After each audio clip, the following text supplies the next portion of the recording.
Good morning सभी प्यारे विद्यार्थियों को। नमस्कार देश के नौजवानों। ठीक है, माँ सरस्वती को नमन करते हुए तो हम आगे हमारी बिंदु की तरफ बढ़ते हैं।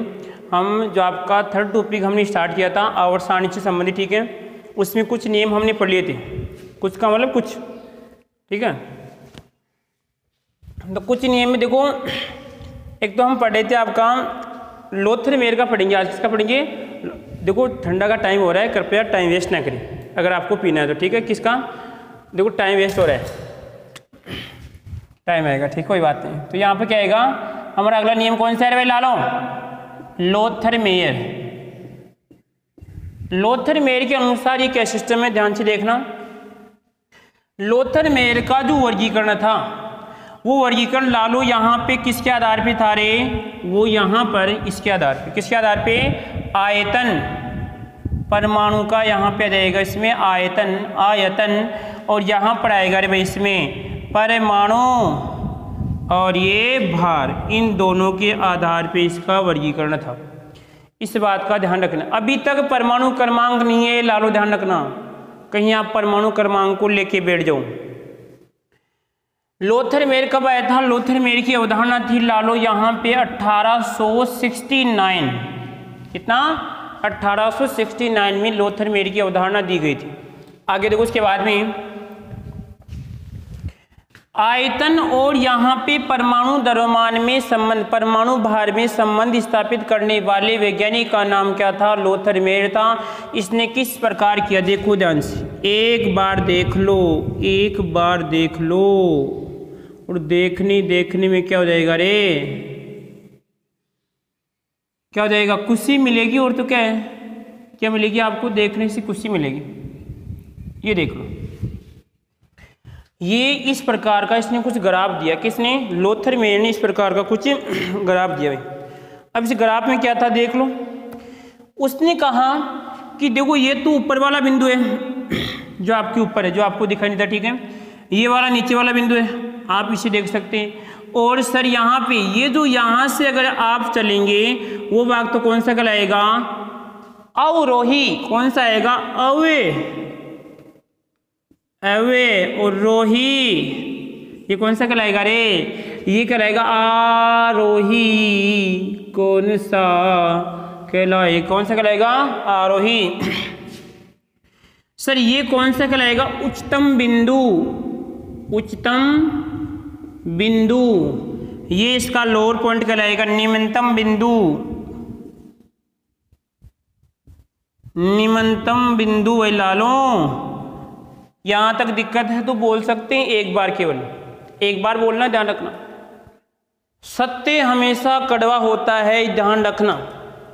और इस बात का प्रैक्टिकल आज मैंने किया है। सत्य हमेशा कड़वा होता है, ठीक है। अगर किसी को सत्य बोलते हैं तो ऐसे एकदम कहते हैं कि माथा खराब हो जाता है, टेंशन होती है, लाठी उठाते हैं, भाटा उठाते हैं सिस्टम, और वो सिस्टम आज हो चुका है। देखो यहाँ पर क्या है कि सर लोथरमेयर के अनुसार जब इसने ग्राफ बनाया तो ये ऊपर वाला बिंदु था, ये नीचे वाला बिंदु था, उसके बाद में फिर ऊपर आते हैं, फिर नीचे आते हैं, फिर ऊपर आते हैं, इस प्रकार कुछ बिंदु बताए। तो उसने क्या कहा कि सर जो ऊपर वाला बिंदु था उस बिंदु पे कौन सी आएगी? उस बिंदु पे आपकी क्षारीय धातु कौन सी आएगी? क्षारीय धातु आएगी। इस बात का ध्यान रखना है लालो। अब क्षारीय कौन सी होती है? कौन सी होती है? अरे आवर्त सारणी में जो पहली बार मुलाकात होती है ना, पहली बार, पहले से आपकी मुलाकात होती है, पहली बार जब पहले से आपकी मुलाकात होती है उसी का नाम क्या होता है लालो? यहाँ पर क्या होता है इसका? क्षारीय धातु। अब क्षारीय में यहाँ पे लिथियम, यहाँ पे लिख रहा हूँ लिथियम आएगी, लिथियम। अरे थोड़ा मोटा लिखूँ, मोटा, अरे मोटा लिखिए, कोई बात नहीं, एडजस्ट कर लो। लिथियम, उसके बाद में क्या आएगा? लिथियम के बाद में सोडियम, और यहाँ पे आएगा पोटेशियम Rb, और यहाँ पे आएगा रुबिडियम। क्या आएगा इसमें? Lithium, sodium, potassium, Rb। Rb कितना होता है? 37 होता है, 35 होता है? सर 37 होता है। कुछ समझे यहाँ पर? फिर रिपीट कर रहा हूँ कि यहाँ पे जब लोथरमैन ने लगभग इसका जो ग्राफ बनाया, इस ग्राफ के जो ऊपर वाले बिंदु थे, ऊपर वाले बिंदु पे इसने किसने बताया बताओ, क्षारीय धातु के बारे में बताया। और इस नीचे वाले बिंदु पे किसको मान रहा है, नीचे वाले बिंदु पे किसको मानता है, संक्रमण। तो पहला बिंदु क्या लिखूंगा यहाँ पे, पहला बिंदु लिखना यहाँ पर ऊपरी बिंदु, थोड़ा इसको ऐसे पकड़ दें, ऊपरी बिंदु पर क्षारीय धातु, ठीक है। और सर यहाँ पे दूसरा बिंदु लिख रहे हैं निम्नतम बिंदु, कौन सा आएगा, निम्नतम बिंदु पर क्या आएगा इसमें, बहुत मामला खराब है, संक्रमण की स्थिति, कौन आएगा यहाँ पे, संक्रमण धातु, यहाँ पे आएगी संक्रमण धातु, ठीक है। उसके बाद में चौथा का मतलब बोले तो तीसरा बिंदु आएगा सर अवरोही पार्ट में, कौन सा आएगा रे, अब सर अवरोही कौन सा है, जब आप धीरे धीरे गिरते हैं, ठीक है, जब कहने का मतलब आप डूब जाते हैं तो आपकी गिरने की स्थिति ही आती है कि आप गिर रहे हैं। तो सर यहाँ पे अवरोही पार्ट तो ये है, तो अवरोही पार्ट में इसने बताया, किसको बताया रे, इसने बताया था कौन सी आपकी क्षारीय, और जब मुलाकात होने के बाद में क्या हो जाती है, क्षारीय मृदा धातु, लो भाई धातु आ गई। अब नंबर 3 पे कौन सा आएगा, नंबर 3 के बाद में नंबर 4, कौन सा आएगा, नंबर 4 आएगा।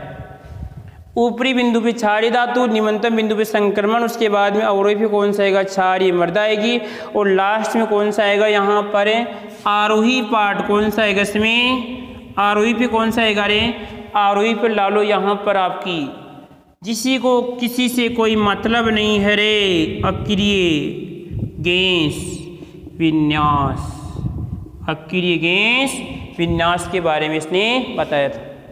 यानी कहने का मतलब सर ऊपरी बिंदु पे कौन सा आएगा, क्षारीय धातु, यहाँ पर भी क्षारीय धातु, यहाँ पर भी क्षारीय धातु, यहाँ पर भी क्या आएगी, क्षारीय धातु आएगी, और यहाँ पर भी अगर ग्राफ होगा तो कौन सी आएगी, क्षारीय धातु। उसके बाद देखो इस वाले पार्ट में अगर यहाँ पे सोडियम आ गया, ठीक है, तो यहाँ पे क्या आएगा, लिथियम के बाद में क्या आता है, बेरिलियम, यहाँ पे आएगा इसे मान लो कि बोरोन है, कार्बन है, नाइट्रोजन है, ऑक्सीजन है, फ्लोरीन है, नियोन है, और फिर आपका यहाँ पे सोडियम है।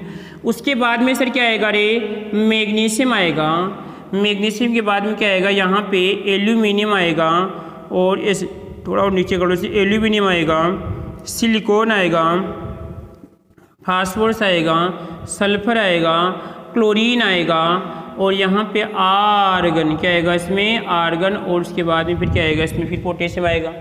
उसके बाद में सर फिर नीचे आ जाओ, नीचे की बात करते हैं, यहाँ पे कैल्शियम के बाद potassium, calcium, scandium, titanium, vanadium, chromium, manganese, Fe, cobalt, nickel, copper, और आपका ये जिंक, क्या आ गया, जिंक आ गया।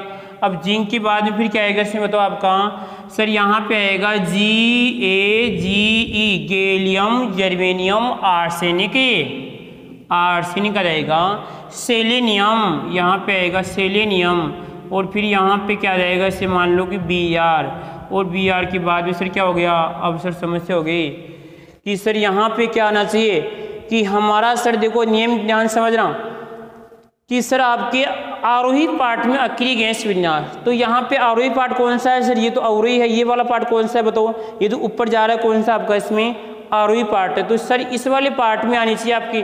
तो लगभग ब्रोमीन से पहले जो क्रिप्टोन भी है वो क्रिप्टोन भी यहाँ पर आ जाएगा, इससे मान लो यहाँ पर क्या जाएगा इसमें आपका क्रिप्टोन Kr, और फिर यहाँ पे क्या जाएगा इसमें आपका Rb, ठीक है। देखो दिक्कत किसी को, देखो सत्य हमेशा कड़वा होता है, फिर आपको रिपीट कर रहा हूँ, ठीक है। और यहाँ पे निम्नतम बिंदु पे क्या था आपका संक्रमण। अब देखो सर एक समस्या खड़ी हो रही है, क्या समस्या ये कि सर आप यहाँ पर ये जो कार्बन और सिलिकॉन की बात करें नीचे वाले बिंदु पे, तो क्या संक्रमण है, नहीं है भाई, संक्रमण तो नहीं है, तो फिर हो क्या रहा है ऐसा, और हो क्या रहा है, तो लालू यहाँ पे देखिए, इसका मतलब ये नहीं कि भाई कोई है नहीं तो इसकी जगह और कोई नहीं होगा। इसने जो पूरी, अब देखो ये इसने प्रयोग किया, कमी तो इसमें भी है, इसने कहा कि भाई साहब कि निम्नतम बिंदु पे संक्रमण धातु होनी चाहिए, तो भाई साहब यहाँ पे ये दोनों संक्रमण है ही नहीं, कहाँ से आएगा? संक्रमण की शुरुआत तो यहाँ से 3D से होती है, समस्या होगी ना। परंतु क्या करे, बेचारे ने बोल दिया तो याद तो करना ही पड़ेगा ना, कमी तो सभी में होती है ना। ऐसा कोई व्यक्ति है जिसमें कमी नहीं, आप मेरे को बताना, ठीक है। हो सकती है किसी में छुपी हुई है, किसी में अगर है या किसी में नहीं है, ठीक है। तो यहाँ पे क्या हुआ कि सर इन दोनों में आप ये मत सोचना कि भाई सर निम्नतम बिंदु पे कहाँ पे, देखो इसकी कमी है क्योंकि शुरुआत ही नहीं हुई है। अगर मान लो कि मैं ऐसे करूँ, लिथियम से लेकर अगर मान लीजिए यहाँ पर कैल्शियम तक यहाँ पे चिपकाता हूँ, इसी एकदम अवरोही पार्ट में चिपकाता हूँ, तो फिर नियम टूट जाएगा। कौन सा? कि सर यहाँ पे देखिए ऊपरी बिंदु पे क्या क्षारीय धातु, तो सर क्षारीय धातु ये वाली धातु यहाँ पे आ जाएगी, फिर तो ये भी समस्या होगी ना। तो बिगड़ेगी बात, तो जरूर बिगड़ेगी, एक ना एक दिन बात तो जरूर बिगड़ेगी, या तो सर इधर से बिगड़ेगी या इधर से बिगड़ेगी। तो ऐसा मान लो कि अगर जिसमें कम बिगड़े उसकी संभावना ज़्यादा रहेगी। तो यहाँ पे लालो ध्यान रखना कि ये संक्रमण नहीं है।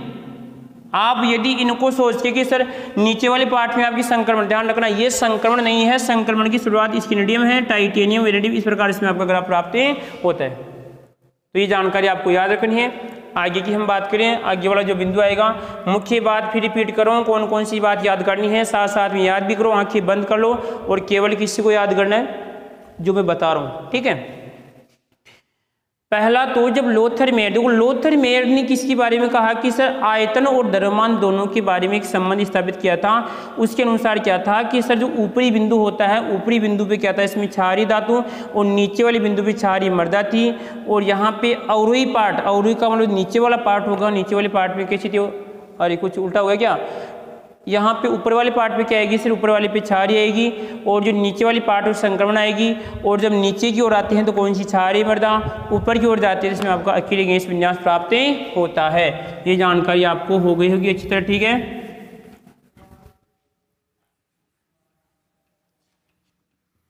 सबसे पहले कौन आया, सबसे पहले कौन आया रे, क्षार आया। उसके बाद में कौन आया, फिर मृदा आई। मृदा के बाद में कौन, संक्रमण आया। और संक्रमण होने के बाद में व्यक्ति चला जाता है शून्य अवस्था के अंदर। कौन सी अवस्था में, शून्य अवस्था में, ठीक है। अगला देखो उसके बाद में कौन आता है, अगला लालू इसमें आता है दैमित्री। दैमित्री यहाँ पे आएगा दैमित्री, और इसमें आएगा मेंडलीव। क्या आएगा इसमें, मेंडलीव। मेंडलीव का वर्गीकरण कब की बात है, उन्हीं दिनों की बात है जब आपका जन्म नहीं हुआ था, जब आपका जन्म नहीं हुआ था उस दिनों की बात है, 1869 की बात है। तो देखो ध्यान रखना बे कि अभी तक हमने जो वर्गीकरण पढ़े वो किस पे, परमाणु भार पे आधारित थे।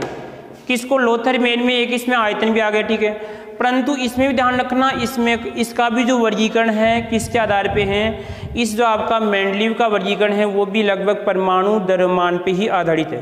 किस पे आधारित है, परमाणु भार पे क्या है, आधारित है। अब कैसे, देखो यहाँ पर थोड़ा बहुत समझते इसको। इसका मतलब क्या हुआ कि जैसे मान लीजिए अगर हम तत्वों को, यदि हम तत्व क्या करते हैं, बढ़ते हुए क्या करते हैं, तत्वों को बढ़ते हुए परमाणु भार, क्या ये क्या है इसमें, परमाणु भार के रूप में व्यवस्थित करते हैं, तो लगभग क्या होते हैं कि समान गुणों वाले तत्व हमें एक ही वर्ग में प्राप्त होते हैं या एक ही आवर्त में प्राप्त होते हैं। ये जानकारी किसने दी बताओ, मेंडलीव ने दी। परंतु यहाँ पे देखिए, अब इसी के आधार पे हम कह सकते हैं, इसका नियम बन जाएगा कौन सा, इसमें इनके जो तत्व थे किसके थे, परमाणु भार के आवर्ती फलन। क्या थे इसमें, मेंडलीव के अनुसार क्या था कि इन तत्वों का वर्गीकरण किया गया था परमाणु भार के आवर्ती फलन। क्या था रे, आवर्ती फलन। क्या था, आवर्ती फलन था। ये हमें ध्यान रखना है, ठीक है। अभी तक फिर बोल रहा हूँ कि परमाणु क्रमांक नहीं आया है, ये तो केवल बोल रहा हूँ, परमाणु भार आया, ठीक है। अब इसने जो आवर्त सारणी बनाई, इस लल्लू ने जो आवर्त सारणी बनाई थी, इस लल्लू साहब की आवर्त सारणी में कितने वर्ग थे, कितने आवर्त थे। तो पहली बात देखो, हमें सोचना है कि सर वर्ग कौन सा होता है, आवर्त कौन सा होता है।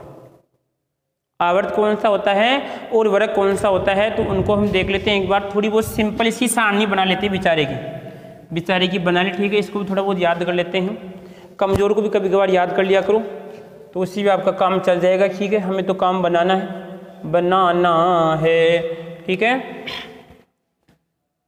आ जाओ आगे से भी। अरे तैयार हैं? आपके आसपास कोई है तो नहीं? नहीं सर हमारे पास कोई नहीं है। तो कोई नहीं है तो फिर काम करो पड़ती से 1 2 3 4 5 6 7, कितने हो गए? 7। सर हमें तो 8 भी बनाना है। क्या बनाना है? 8 भी बनाना है। नहीं सर हमें तो 9 भी बनाना है। तो 9 भी बना लो, क्या दिक्कत है? बना लो। अब सर आप एक काम करो, क्या इनको मिलाओ ऐसे। ये सर मिला दिया, हमने मिला दिया। और यार ये कुछ छोटा हो जाएगा क्या? 1 और ये 2 3 4 5 6 और ये 7। ये लास्ट वाला विचार है मेरे को बाद में आया, ये लास्ट वाला विचार है मेरे को बाद में आया कि हम यार आ ही रहे हैं तो वापस कुछ लेके आए, ठीक है। तो कितने हो गए भाई? 1 2 3 4 5 6 7। इसका मतलब ला लो क्या कोई ऐसे चलता है, पृथ्वी तल के समांतर चलता है। क्या चलता है? यदि कोई पृथ्वी तल के समांतर ऐसे यदि मैं बात करूं यहां तो वो तो क्या कहलाएगा बताओ? इसमें आवर्त कहलाएगा। क्या कहलाएगा? इसमें आवर्त। क्षैतिज की बात कर रहा है कि सर यहाँ पे पृथ्वी तल के समांतर जो आपको ऐसी लाइनें दिख रही है, देखो यहाँ पर ये वाली 1 और आपकी सर ये 2 ये 3 ये 4 ये 5, वो तो क्या आपके आवर्त है। तो यहाँ पे देखिए जो मेंडलीव की आवर्त सारणी थी, उस आवर्त सारणी के अंदर कितने आवर्त थे? ला लो 1 2 3 4 5 6 और ये 7 आवर्त थे। कितने थे?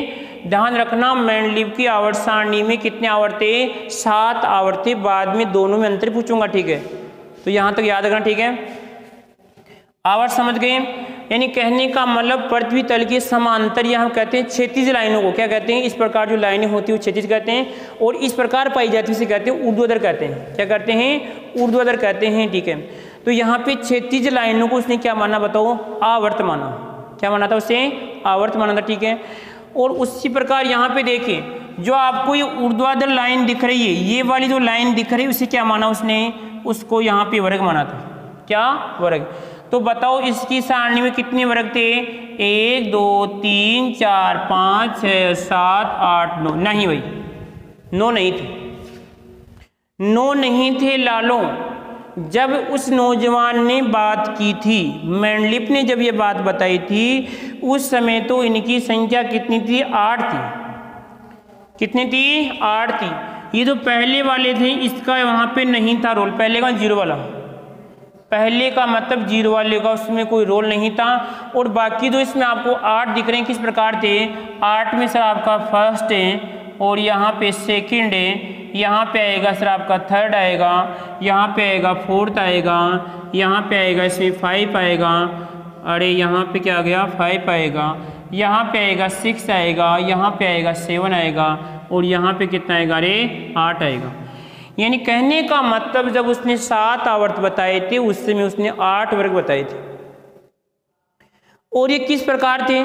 यहाँ पे देखिए ये से बोल रहा है कि सर इसमें जो ये फर्स्ट वाला था, ये फर्स्ट वाले 2 पार्ट में डिवाइड थे। यदि हम मान के चलें फर्स्ट ए और इसमें आपका फर्स्ट बी, इस प्रकार थे, ए व बी में डिवाइड थे लगभग। ध्यान रखना यानी 7 से लेकर कितने? यानी 1 से लेकर 7 तक। यहाँ पे आएगा सेकंड ए, यहाँ पे आएगा सेकंड बी, सेकंड ए, और इसे मान लो कि सेकंड क्या आएगा इसमें बी, यहाँ पे आएगा थर्ड क्या आएगा इसमें ए, और यहाँ पे आएगा थर्ड बी, और यहाँ पे आएगा 4th A और यहाँ पे आएगा 4th B और उसके बाद में क्या आएगा यहाँ पे रहेगा 5A और यहाँ पे आएगा 5B, यहाँ पे आएगा 6A और यहाँ पे आएगा 6B और यहाँ पे आएगा 7A और आपका 7B। क्या आएगा इसमें? ये आपका 7B। यानी इसका मतलब ये हुआ कि जब उसने 7 आवर्त बताए थे तो वर्गों की संख्या 8 बताई थी, उनमें से लगभग 1 से लेकर 7 को 2 पार्ट में डिवाइड किया गया था, A व B के अंदर डिवाइड। परंतु 8वें के अंदर किसी प्रकार का कोई डिवाइडेशन नहीं था, 8वें में किसी प्रकार का कोई डिवाइडेशन नहीं था, इस बात का भी हमें ध्यान रखना है। ठीक है, फिर आगे देखो उसके बाद में कि सर यहाँ पे फिर बाद में कहते हैं जब समस्या यानी पहली बार जब शुरुआत हो जाती है तो शुरुआत होने के बाद में क्या होता है, शुरुआत होने के बाद में फिर और भी शुरुआत हो जाती है, शुरुआत होने के बाद में और भी शुरुआत हो जाती है। तो जब शुरुआत हो गई तो फिर शुरुआत किसकी होगी? जीरो की भी शुरुआत होगी, किसकी? जीरो की भी शुरुआत होगी लालो। तो फिर बाद में लगभग देश के नौजवानों इसमें जो आपका जीरो वाला वर्ग है, इन वर्ग की भी बात की गई। यानी कहने का मतलब वर्गों की संख्या कितनी है? वर्तमान में कितनी मान रहे? 9 मान रहे, परंतु उस समय कितनी थी बताओ? 8 थी। यानी 1 2 3 4 5 6 7 और कितनी थी बताओ? इसमें 8 थी। ठीक है, और इतना याद रहेगा। अब क्वेश्चन बन सकता है लालो, बनने का तो नहीं बनेगा तो मजे हो गए, फिर तो क्यों पढ़े? तो मैंने कब कहा भाई मत पढ़ो, मैंने कब कहा मत पढ़ो, पढ़े या न पढ़े आपकी इच्छा है। ठीक है, परंतु लालू यदि कुछ जिंदगी को कठिन बनाना चाहते हो, कठिन तो पढ़ लो, पढ़ना तो पड़ेगा ना आपको। ठीक है, अब देखो सर आगे एक बात और बताते इसमें, जो अब इनका नाम लिखते हैं वर्गों का। ठीक है, वर्गों का नाम लिखें, ये इसी में आ जाएगा यहाँ पर। ठीक है, अब देखो सर आवर्त की बात करूँ, पहला आवर्त, दूसरा, तीसरा, चौथा, 5 और 6 और आपके 7। तो उसने कहा कि जो फर्स्ट वाला आवर्त था उसका उसने नाम बताया, क्या बताओ? इसने नाम बताया था अति लघु आवर्त। क्या दिख रहा है कि एक में सभी को? मैं शायद ऐसे कुछ घास काट रहा हूँ और आप हंस रहे मजे करें। अरे वाह, दिख रहा है इसमें तो, अरे दिख तो रहा है, बन भी रहा है क्या इसमें? हाँ बन रहा है, बिल्कुल सही, कोई दिक्कत नहीं है। तो इस फर्स्ट वाले का नाम तो क्या लिखा? अति लघु आवर्त है, अति। अब इन दोनों का नाम जब अति लघु आवर्त में तत्वों की संख्या कितनी रखी रे लालो? 2। उसके बाद में इनका नाम रखा लघु आवर्त। क्या? लघु आवर्त। इनमें संख्या कितनी थी? 8 थी दोनों में। उसके बाद में सर यहाँ पे इनका नाम रखा, बताओ? इनका नाम रखा दीर्घ आवर्त। क्या रखा इसमें? दीर्घ आवर्त इनका नाम रखा। इनकी संख्या कितनी थी यहाँ पे बताओ? 18। कितनी थी? 18। इनका जो नाम लिखा इसमें अति दीर्घ आवर्त है, अति यानी बहुत दीर्घ है, ज़्यादा हो गई रे भाई, क्या हो गई इसमें? दीर्घ आवर्त। ये आपका 6 और ये 7। इसका मतलब इनमें संख्या कितनी थी बताओ? 32 इनमें संख्या थी। ठीक है, आवर्त का भी नाम याद रखना, किस आवर्त का क्या नाम रखा था, किस आवर्त का क्या नाम रखा था। ठीक है, अब देखो कि यहाँ पे जो आवर्त नंबर 6 और 7 था, आवर्त नंबर 6 और 7 था, उनमें क्रमश है। इस वाले में तो क्या रहता है सर आपका? इसमें लेंथेनाइड, इस वाले से क्या होती है? लेंथेनाइड की शुरुआत होती है, और इससे क्या होती है बताओ? इसमें एक्टिनाइड की क्या होती है? शुरुआत होती है। क्या होती है? एक्टिनाइड की शुरुआत होती है। ध्यान रखना लालो कि छठे आवर्त से इस मैंडलीव के अनुसार लेंथेनाइड की शुरुआत होती है, और एक्टिनाइड की शुरुआत किससे होती है? 7वीं शुरुआत होती है। ठीक है, मैंने इनके आपको नाम बता दिए हैं। पहले में कितने थे? 2 थे। दूसरे में कितने? 8 थे। दूसरे तीसरे में 8, जिनका नाम क्या था? लघु आवर्त था। और यहाँ पे दीर्घ आवर्त की बात करते हैं, कितने? 4 और 5 में 18 थे। और इसके प्रकार यहाँ पे अति दीर्घ में कितने थे आपके? 32, 6 और 7, जिसमें से आपका लेंथेनाइड और आपका एक्टिनाइड। ठीक है, चलो सर आवर्त का काम तो हो गया। अब देखते हैं वर्गों को। तो वर्गों में पहली बात कितनी संख्या? जब उस समय 8 थी, बाद में अक्रिय गैस विन्यास, क्योंकि बाद में जो अक्रिय गैस विन्यास, जैसे आपकी कौन सा इसमें आपका जैसे हीलियम है, नियोन है, आर्गन, क्रिप्टॉन, ठीक है, उनकी खोज होगी, तो उनके लिए एक अलग से वर्ग बनाया गया। उस वर्ग का नाम था शून्य वर्ग। क्या था? शून्य वर्ग था। इस बात का ध्यान रखना है। देखो लालो, मैं आपसे अंतर पूछूंगा लास्ट में, ये अंतर ध्यान रखना, दोनों आवर्त सारणी आपको याद करवाएंगे, दोनों आवर्त सारणी ही याद करवाएंगे। इसमें कि सर यहाँ पे 0 वर्ग की शुरुआत पहले से होती है, ठीक है। उसके बाद में लगभग सर आपके 1 से लेके 7 तक यहाँ पे वर्ग थे जिनको ए व बी में डिवाइड किया गया था, और जो लास्ट 8 नंबर का वर्ग था उसको लगभग उसमें 3-3 तत्व रखे गए थे। कितने? 3-3 तत्वों को रखा गया था, इस बात का भी ध्यान रखना है, 3-3 तत्वों को भी रखा गया था। और यहाँ पे आगे लिखो कि जो 7 नंबर का वर्ग था वो कैसा था? इसमें अपूर्ण। कैसा था? इसमें अपूर्ण था, नीचे से खाली था। 8 नंबर में तो 3-3 तत्व रखे गए थे और लगभग 7 नंबर का था उसमें आपके अपूर्ण था, ये नीचे से कुछ खाली था, ठीक है। उसके बाद में हमें देखना है कि यहाँ पे इन लेंथेनाइड और एक्टिनाइड को सर यहाँ पे अति दीर्घ मांझी आवर्त में आपने रख दिया, परंतु वर्ग कौन सा था? तो इसमें वर्ग की शुरुआत होती है तीसरे वर्ग से। क्या होती है? यहाँ पे लेंथेनाइड और एक्टिनाइड क्या होती है? इसमें शुरुआत होती है। तो लालो यहाँ तक आपको अच्छी तरह से समझ में आ गया होगा, ठीक है, कि हमने जो आपकी कौन सी है मेंडलीव की आवर्त सारणी है, इसके बारे में आपको सिंपल जानकारी है या जो भी है ये जानकारी मैंने आपको बताई है। यदि अगर मान लीजिए ऑफलाइन क्लास होती, ठीक है, तो कहने का साथ में आपको याद भी करवाता मैं। याद का मतलब भाई जैसे आपका जो SW है वो क्लास में हो जाता। अब यदि मैं बोलूँ कि यहाँ पे बोलो तो कुछ तो आराम से मजे हंस रहे हैं आराम से, ठीक है, ठीक है। तो वो तो ऑफलाइन क्लास होती है उसमें पढ़ते, ठीक है, पढ़ते साथ साथ में। कहने का मतलब ये होता है कि ऑफलाइन क्लास में आपका लगभग याद करने का काम होता है 60-70% तो वहाँ पर हो जाता है, ठीक है। तो इससे अच्छा है कि आप जितना देखो साथ साथ याद करेंगे आपको इसमें फ़ायदा होगा, क्योंकि आगे वाला टॉपिक क्या आएगा पीछे वाले से संबंधित है। यदि पीछे वाले आपको याद होंगे तो कोई दिक्कत नहीं होगी। मैं आपको बार बार बोल रहा हूँ कि लगभग तत्वों को याद कर लेना, क्योंकि वो तत्व बार बार काम में आएंगे। और अब हम शायद 1 या 2 क्लास में तत्वों में जाने वाले हैं, तो मैं तो केवल यहाँ पर एक बार लिखूँगा, क्योंकि आपको पता है कि मैं बार बार लिखने से मतलब क्या है, एक बार आवर्त सारणी के अंदर भर दूंगा, ठीक है, जो लिखना चाहेगा लिख लेगा। परंतु लालो यदि जेट में एक शीट अगर आपको पाकी करनी है, फिक्स करनी है, तो याद तो करना ही पड़ेगा ना, ठीक है। नहीं अगर मान लीजिए ऐसा होगा यार शायद यार थोड़ा बहुत और पढ़ लेते हैं तो आज ये समस्या नहीं होती। या तो शुरुआत करो मत काम की, और शुरुआत करो तो ऐसी करो कि लोग आपके कि हाँ यार कुछ कर सकता है, दावा करे आपके लिए, सत्य बोले आपके लिए, ऐसा कुछ करो, ठीक है। तो यहाँ पे इसको मिटा रहा हूँ, वापस रिपीट कर रहा हूँ, ठीक है। छापना, ठीक है सर, आपके इसमें ए व बी में डिवाइड था, कितनी 1 से 7 तक था, 8वीं को 3 पार्ट में डिवाइड किया गया, 7 का आपका अपूर्ण था, ठीक है। और यहाँ पे तीसरे से क्या होती है आपकी लेंथेनाइड क्या होती है? शुरुआत होती है। और यदि आवर्त की बात करते हैं तो आवर्त में आपका अति लघु आवर्त था, यहाँ पे आपका लघु आवर्त, उसके बाद दीर्घ आवर्त था, यहाँ पे आपका ये आपकी अति दीर्घ, ठीक है। यहाँ पे लेंथेनाइड एक्टिनाइड क्या होती है? शुरुआत होती है। उसके बाद में इनकी जो उपयोगिता है, उपयोगिता हम आगे वाली कक्षा में पढ़ेंगे, ठीक है।